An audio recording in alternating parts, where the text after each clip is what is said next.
Hi all. PSC പരീക്ഷകളിൽ നിർബന്ധമായും പഠിച്ചിരിക്കേണ്ട ചില ചോദ്യങ്ങളാണ് ഇന്നത്തെ ക്ലാസ്സിൽ ഉൾപ്പെടുത്തിയിരിക്കുന്നത്. ക്ലാസ് മുഴുവനായിട്ടും കാണാനായിട്ട് ശ്രമിക്കുക. നദികളും ഉത്ഭവസ്ഥാനവും. സിന്ധു നദി ടിബറ്റിലെ മാനസ സരോവർ തടാകമാണ് സിന്ധു നദിയുടെ ഉത്ഭവസ്ഥാനം. ഗംഗ ഗംഗോത്രി ഹിമാനിയിലെ ഗോമുഖ് ഗുഹ. ഗംഗോത്രി ഹിമാനിയിലെ ഗോമുഖ് ഗുഹയിൽ നിന്നാണ് ഗംഗാ നദി ഉത്ഭവിക്കുന്നത്.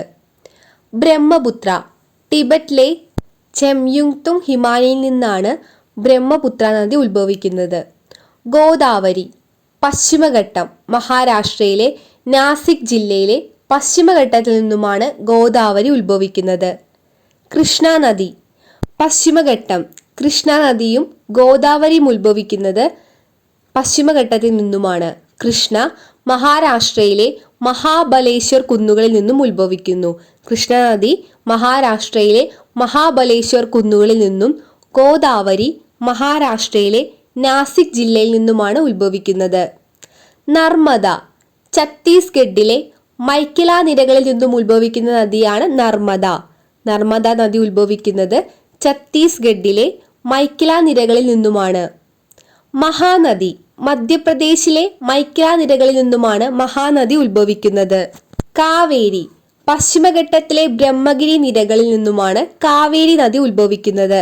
കർണാടകയിലെ പശ്ചിമഘട്ടത്തിലെ ബ്രഹ്മഗിരി നിരകളിൽ നിന്നുമാണ് കാവേരി നദി ഉത്ഭവിക്കുന്നത്. താപ്തി മധ്യപ്രദേശിലെ ബൈത്തുൽ ജില്ലയിലെ മുൻതായ് പീഠഭൂമിയിൽ നിന്നും ഉത്ഭവിക്കുന്ന നദിയാണ് താപ്തി. മധ്യപ്രദേശിലെ ബൈത്തുൽ ജില്ലയിലെ മുൻതായ് പീഠഭൂമിയിൽ നിന്നും ഉത്ഭവിക്കുന്ന നദിയാണ് താപ്തി. കേരളം അടിസ്ഥാന വിവരങ്ങൾ. കേരളത്തിലെ ജില്ലാ പഞ്ചായത്തുകളുടെ എണ്ണം 14. കേരളത്തിലെ ബ്ലോക്ക് പഞ്ചായത്തുകളുടെ എണ്ണം 152. കേരളത്തിലെ ജില്ലാ പഞ്ചായത്ത് 14, ബ്ലോക്ക് പഞ്ചായത്ത് 152. ഗ്രാമപഞ്ചായത്തുകളുടെ എണ്ണം 941. കേരളത്തിലെ ഗ്രാമപഞ്ചായത്തുകളുടെ എണ്ണം 941. റവന്യൂ ഡിവിഷനുകളുടെ എണ്ണം 27. കേരളത്തിലെ റവന്യൂ ഡിവിഷനുകളുടെ എണ്ണം 27 ആണ്. റവന്യൂ വില്ലേജുകൾ 1664. കേരളത്തിലെ റവന്യൂ വില്ലേജുകൾ 1664. കേരളത്തിലെ താലൂക്കുകളുടെ എണ്ണം 78. കേരളത്തിലെ താലൂക്കുകളുടെ എണ്ണം 78. കോർപ്പറേഷനുകളുടെ എണ്ണം 6. കോർപ്പറേഷനുകളുടെ എണ്ണം 6. നഗരസഭകളുടെ എണ്ണം 87. നഗരസഭകളുടെ എണ്ണം 87. താലൂക്കുകളുടെ എണ്ണം 78 ആണ്. ഈ താലൂക്കുകളുടെ നമ്പറായ 78 ജസ്റ്റ് തിരിച്ചിട്ട് കഴിഞ്ഞാൽ നഗരസഭകളുടെ എണ്ണം ലഭിക്കും. ഓർത്തു വയ്ക്കണം, താലൂക്കുകളുടെ എണ്ണം 78, നഗരസഭകളുടെ എണ്ണം 87, കോർപ്പറേഷനുകളുടെ എണ്ണം 6, റവന്യൂ വില്ലേജുകൾ 1664, റവന്യൂ ഡിവിഷനുകൾ 27, ഗ്രാമപഞ്ചായത്തുകൾ 941, ബ്ലോക്ക് പഞ്ചായത്തുകൾ 152, കേരളത്തിലെ ജില്ലാ പഞ്ചായത്തുകൾ 14 എന്നിങ്ങനെയാണ്. റിസർവ് ബാങ്ക് ഓഫ് ഇന്ത്യയുടെ ആവർത്തിക്കുന്ന ചോദ്യങ്ങൾ. ഇന്ത്യയിൽ പണവ്യാപാരത്തിന്റെ കേന്ദ്രവും ദേശീയ കരുതൽ ധനത്തിന്റെ സൂക്ഷിപ്പ് സ്ഥലവുമാണ് റിസർവ് ബാങ്ക്. ഇന്ത്യയിൽ പണവ്യാപാരത്തിന്റെ കേന്ദ്രവും ദേശീയ കരുതൽ ധനത്തിന്റെ സൂക്ഷിപ്പ് സ്ഥലവുമാണ് റിസർവ് ബാങ്ക്.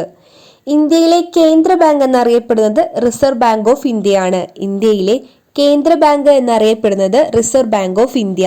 ഇന്ത്യയിൽ റിസർവ് ബാങ്ക് സ്ഥാപിതമായത് 1935 April 1.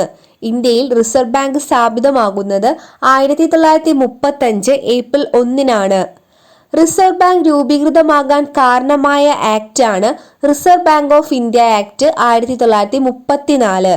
1934 Reserve Bank of India act പ്രകാരമാണ് 1935 ഏപ്രിൽ 1 റിസർവ് ബാങ്ക് രൂപീകൃതമാകുന്നത്.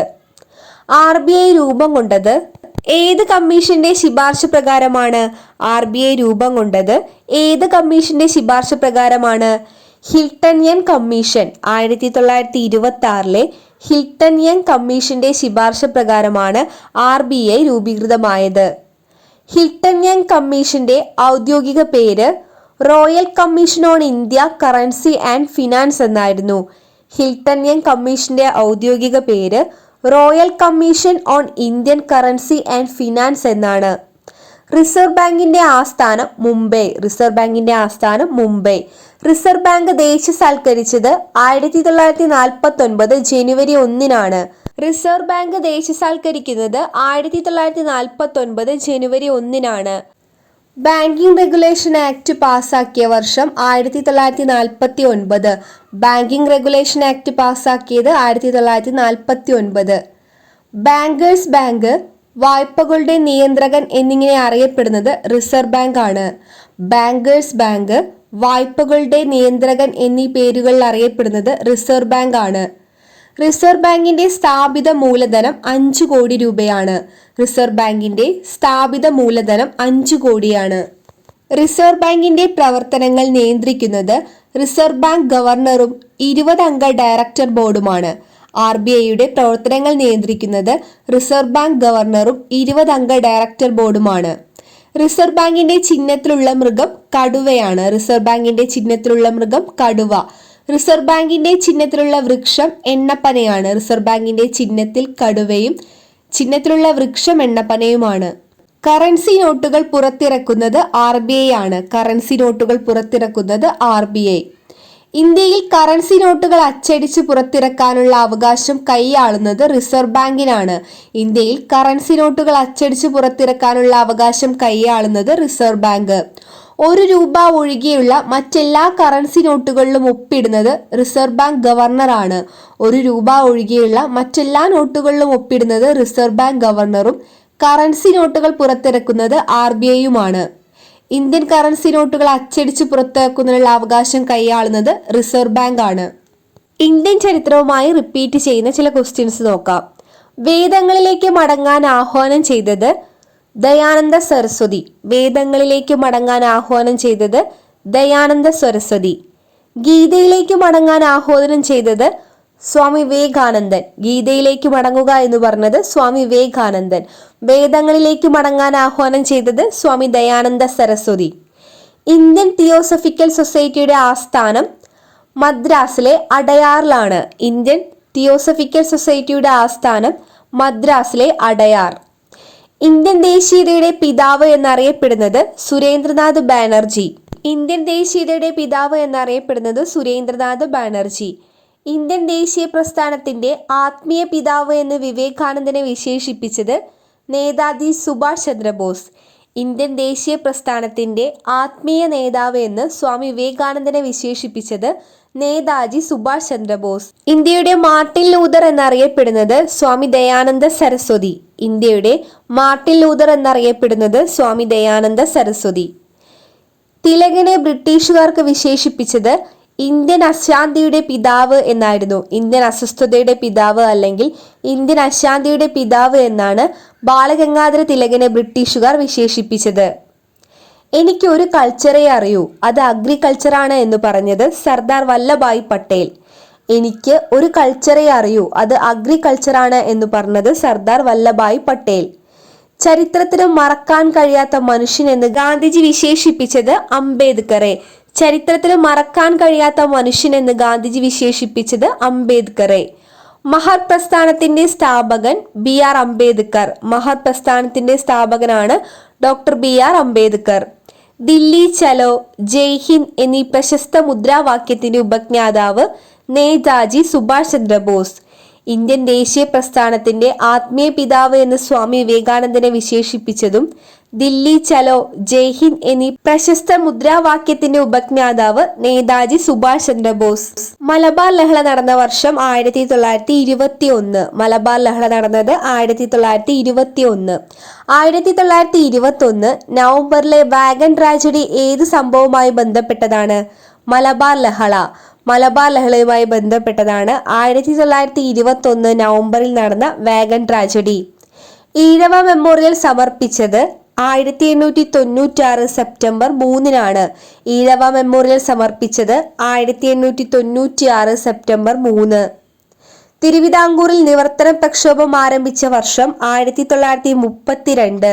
തിരുവിതാംകൂറിൽ നിവർത്തന പ്രക്ഷോഭം ആരംഭിച്ച വർഷമാണ് 1932.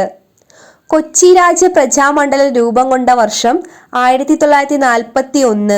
കൊച്ചി രാജ്യ പ്രജാമണ്ഡലം രൂപം കൊണ്ടത് 1941 കേരളത്തിലെ ഔഷധ സസ്യങ്ങളെ പറ്റി പരാമർശിക്കുന്ന ഹോർത്തൂസ് മലബാറിക്കസ് തയ്യാറാക്കാൻ മുൻകൈയെടുത്ത ഡച്ച് ഗവർണറാണ് വാൻ റീഡ്. കേരളത്തിലെ ഔഷധ സസ്യങ്ങളെ പറ്റി പരാമർശിക്കുന്ന ഹോർത്തൂസ് മലബാറിക്കസ് തയ്യാറാക്കാൻ മുൻകൈയെടുത്ത ഡച്ച് ഗവർണറാണ് വാൻ റീഡ്. സമപന്തി ഭോജനം ആരംഭിച്ചത് വൈകുണ്ഠസ്വാമികൾ. സമപന്തി ഭോജനം ആരംഭിച്ചത് വൈകുണ്ഠസ്വാമികൾ. പന്തിഭോജനം സംഘടിപ്പിച്ചത് തൈക്കാടയ്യ. പന്തിഭോജനം തൈക്കാടയ്യ. സമപന്തി ഭോജനം വൈകുണ്ഠസ്വാമികൾ. സാമൂഹിക പരിഷ്കരണ പ്രവർത്തനങ്ങൾക്കായി സമത്വ സമാജം സ്ഥാപിച്ചത് വൈകുണ്ഠസ്വാമികൾ.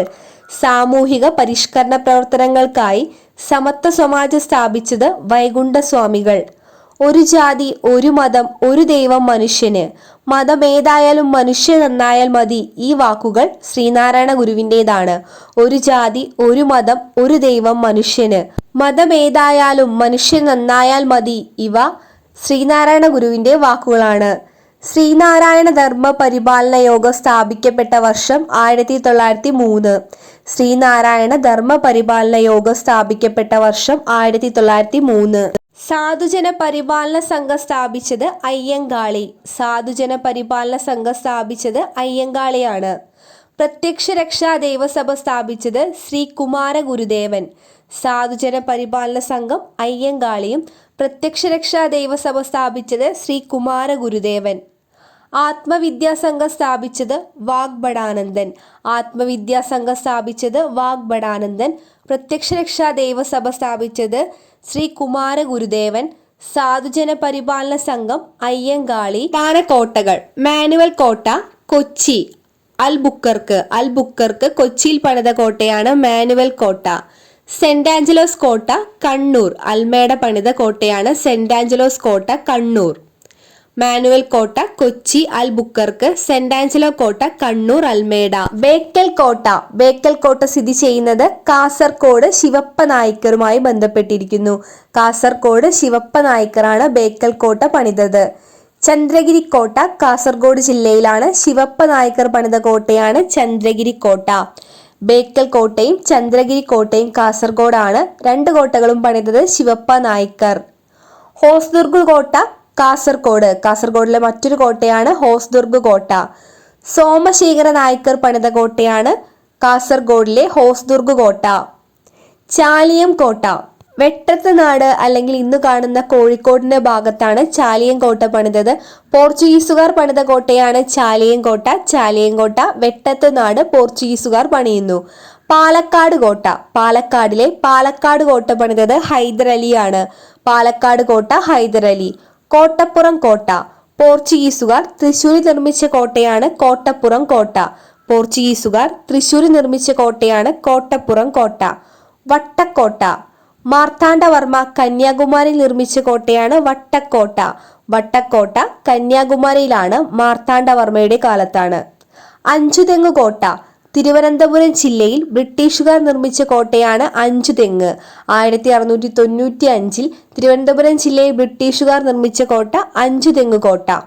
നെടുങ്കോട്ട കാർത്തിക തിരുനാൾ രാമവർമ്മ നിർമ്മിച്ച കോട്ടയാണ് നെടുങ്കോട്ട. ഒന്നുകൂടെ റിപ്പീറ്റ് ചെയ്യാം. ബേക്കൽ കോട്ട ചന്ദ്രഗിരി കോട്ട കാസർഗോഡ് ശിവപ്പ നായ്ക്കർ. ഹോസ്ദുർഗ് കോട്ട കാസർഗോഡ് സോമശേഖര നായ്ക്കർ. ചാലിയം കോട്ട വെട്ടത്ത് നാട് പോർച്ചുഗീസുകാർ. പാലക്കാട് കോട്ട പാലക്കാട് ജില്ലയിൽ ഹൈദരലി. കോട്ടപ്പുറം കോട്ട തൃശൂർ പോർച്ചുഗീസുകാർ.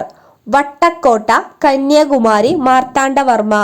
അഞ്ചുതെങ്ങ് കോട്ട തിരുവനന്തപുരം ബ്രിട്ടീഷുകാർ. അഞ്ചുതെങ്ങ് കോട്ട തിരുവനന്തപുരത്ത് ബ്രിട്ടീഷുകാർ നിർമ്മിക്കുന്നു. നെടുങ്കോട്ട കാർത്തിക തിരുനാൾ രാമവർമ്മ. വിവരാവകാശം. ലോകത്താദ്യമായി വിവരാവകാശ നിയമം പാസാക്കുന്നത് സ്വീഡൻ. ലോകത്താദ്യമായി വിവരാവകാശ നിയമം പാസാക്കുന്ന രാജ്യമാണ് സ്വീഡൻ. ഇന്ത്യയിൽ ആദ്യമായി വിവരാവകാശ നിയമം പാസാക്കിയ സംസ്ഥാനം തമിഴ്നാട്. ഇന്ത്യയിൽ ആദ്യമായി വിവരാവകാശ നിയമം പാസാക്കിയ സംസ്ഥാനമാണ് തമിഴ്നാട്. ഇന്ത്യയിൽ വിവരാവകാശ നിയമത്തിന്റെ മുൻഗാമി എന്നറിയപ്പെടുന്നത് ഫ്രീഡം ഓഫ് ഇൻഫർമേഷൻ ആക്ട് ആണ്. 2002 ഫ്രീഡം ഓഫ് ഇൻഫർമേഷൻ ആക്ട് ആണ് ഇന്ത്യയിൽ വിവരാവകാശ നിയമത്തിന്റെ മുൻഗാമി എന്നറിയപ്പെടുന്നത്. ഇന്ത്യയിൽ വിവരാവകാശ നിയമം പാസാക്കുന്നതിന് പ്രേരക ശക്തിയായ സംഘടനയാണ് രാജസ്ഥാനിലെ കിസാൻ മസ്ദൂർ ശക്തി സംഘടൻ. കിസാൻ മസ്ദൂർ ശക്തി സംഘടന ആണ് ഇന്ത്യയിൽ വിവരാവകാശ നിയമം പാസാക്കുന്നതിന് പ്രേരക ശക്തിയായ സംഘടന. കിസാൻ മസ്ദൂർ ശക്തി സംഘടൻ എന്ന സംഘടനയ്ക്ക് നേതൃത്വം കൊടുത്തത് അരുണ റോയ് ആണ്. രാജസ്ഥാനിലെ കിസാൻ മസ്ദൂർ ശക്തി സംഘടൻ എന്ന സംഘടനയ്ക്ക് നേതൃത്വം നൽകിയ വനിതയാണ് അരുണ റോയ്. കൃത്യമായ വിവരം നൽകുന്നതിൽ വീഴ്ച സംഭവിച്ച പബ്ലിക് ഇൻഫർമേഷൻ ഓഫീസർക്ക് അറസ്റ്റ് വാറന്റ് നൽകിയ സംസ്ഥാനമാണ് അരുണാചൽ പ്രദേശ്. കൃത്യമായ വിവരം നൽകുന്നതിൽ വീഴ്ച സംഭവിച്ച പബ്ലിക് ഇൻഫർമേഷൻ ഓഫീസർക്ക് അറസ്റ്റ് വാറന്റ് നൽകിയ സംസ്ഥാനമാണ് അരുണാചൽ പ്രദേശ്. ഫോണിലൂടെ വിവരാവകാശ നിയമപ്രകാരം അപേക്ഷ സമർപ്പിക്കാനുള്ള സംവിധാനം ഏർപ്പെടുത്തിയ സംസ്ഥാനം ഉത്തർപ്രദേശ്. ഫോണിലൂടെ വിവരാവകാശ നിയമപ്രകാരം അപേക്ഷ സമർപ്പിക്കാനുള്ള സംവിധാനം ഏർപ്പെടുത്തിയ സംസ്ഥാനമാണ് ഉത്തർപ്രദേശ്. ഇന്ത്യൻ ഉപരാഷ്ട്രപതിയുമായി ബന്ധപ്പെട്ട ചോദ്യങ്ങൾ നോക്കാം. രാഷ്ട്രപതിയുടെ കാലാവധി 5 വർഷം. രാഷ്ട്രപതിയുടെ കാലാവധി 5 വർഷമാണ്. രാഷ്ട്രപതിക്ക് സത്യവാചകം ചൊല്ലിക്കൊടുക്കുന്നത് സുപ്രീം കോടതി ചീഫ് ജസ്റ്റിസ്. രാഷ്ട്രപതിക്ക് സത്യവാചകം ചൊല്ലിക്കൊടുക്കുന്നത് സുപ്രീം കോടതി ചീഫ് ജസ്റ്റിസ് ആണ്. രാഷ്ട്രപതിയാകുന്നതിനുള്ള കുറഞ്ഞ പ്രായം 35 വയസ്സ്. രാഷ്ട്രപതിയാകുന്നതിനുള്ള കുറഞ്ഞ പ്രായമാണ് 35 വയസ്സ്. രാഷ്ട്രപതി തന്റെ രാജിക്കത്ത് നൽകുന്നത് ഉപരാഷ്ട്രപതിക്കാണ്. രാഷ്ട്രപതി തന്റെ രാജിക്കത്ത് നൽകുന്നത് ഉപരാഷ്ട്രപതിക്ക്. രാഷ്ട്രപതിയെ നീക്കം ചെയ്യുന്നതിനുള്ള നടപടിക്രമത്തിന് പറയുന്ന പേരാണ് ഇംപീച്ച്മെന്റ്. രാഷ്ട്രപതിയെ നീക്കം ചെയ്യുന്നതിനുള്ള നടപടിക്രമമാണ് ഇംപീച്ച്മെന്റ്. രാഷ്ട്രപതി സത്യവാചകം ചൊല്ലിക്കൊടുക്കുന്നത് സുപ്രീം കോടതി ചീഫ് ജസ്റ്റിസിന് മുന്നാകെയാണ്. രാഷ്ട്രപതിയുടെ രാജിക്കത്ത് നൽകുന്നത് ഉപരാഷ്ട്രപതിക്ക്. രാഷ്ട്രപതിയുടെ കാലാവധി 5 വർഷമാണ്. രാഷ്ട്രപതിയാകുന്നതിനുള്ള ഏറ്റവും കുറഞ്ഞ പ്രായമാണ് 35 വയസ്സ്.